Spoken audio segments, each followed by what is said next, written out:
What message would you give to your younger self?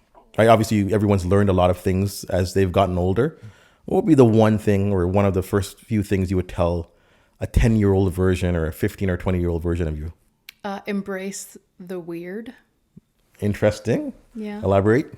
I think there was a point in my life where I kind of just, I noticed that I was weirder than my friends and my classmates. And rather than saying, cool, okay, whatever, I was like, okay, I should probably, be a little bit more girly or whatever, I felt like I had to change a little bit to fit in a little bit more. And that's partly because I didn't understand who I was. I mean, what 10-year-old does, what 20-year-old does, what 35-year-old does for that matter. But I understand now that, like, being diagnosed with ADHD as an adult, like, oh, some of those had an explanation. And rather than masking it very, very early on and then carrying that skill into adulthood, I wish I had that little bit of like, no, I don't care. I'm going to be weird. I'm going to rub mud on my face right now and not care about it. So being weird is okay? Being weird is the best. Is it weird or different? It's weird and different. And I guess when you're talking about yourself, you can call yourself weird. When you're talking about others,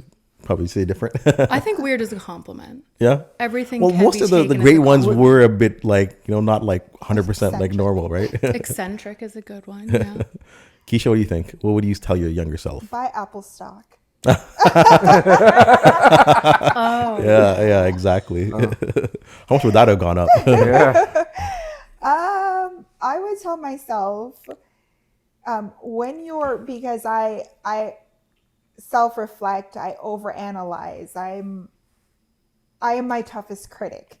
So I would tell my younger self, when you're in the middle of this internal turmoil or doubt that you're feeling of whatever the situation, whether it's yourself, whether it was how you handled something, 6 months from now, 2 weeks from now, it's actually not even going to matter. So give yourself a break and not hold on to it for as long as you hold on to things. That's what I would tell myself. That would save me a lot of stress. That's a great one. That's a great one.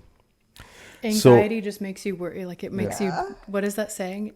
If you have anxiety, you're just like stressing yourself out twice as much. Because you like the situation and Plus you're living yourself. a pretend scenario of the situation. Whereas Interesting. just I would go with taking risks, right? Again, I think you discovered yourself a bit later in life, and that's kind of like, hey, this is who I am. I wish I knew that earlier and I embraced it earlier. I would say that would be one for me. Like taking risks younger, or like I took my risks when I was like, 40 years old and, family, house, like all that stuff, right? So I think taking risk is a really good one. I would tell my younger self, and probably I would tell a lot of young people to take risk, follow your passion, go for it, because the younger you chase after that, the more time you have if something doesn't work. Or that's when I also feel that you are the sharpest, right? You learn the fastest, you observe the best, right? So I think, having the advantage of doing these things younger in life is a big benefit. For me too. Two things I would say to younger myself. One, there's no shortcut. There's no shortcut for anything. Yeah. that's a good one. And which is the second thing, and what comes with it is not try to please everyone. You cannot please everyone. And I think even today there are cases that I'm trying to please many people in terms of through the work, through my activities and everything. You cannot please everybody, and take it with a grain of salt and just move on. Because more you try to please everybody, more you're moving away from being yourself. Yeah, that's a good one. If that makes sense. Yeah, that's another one. Yep. Be yourself. That's kind of yourself, yeah. it is kind of a theme that a lot of us mentioned.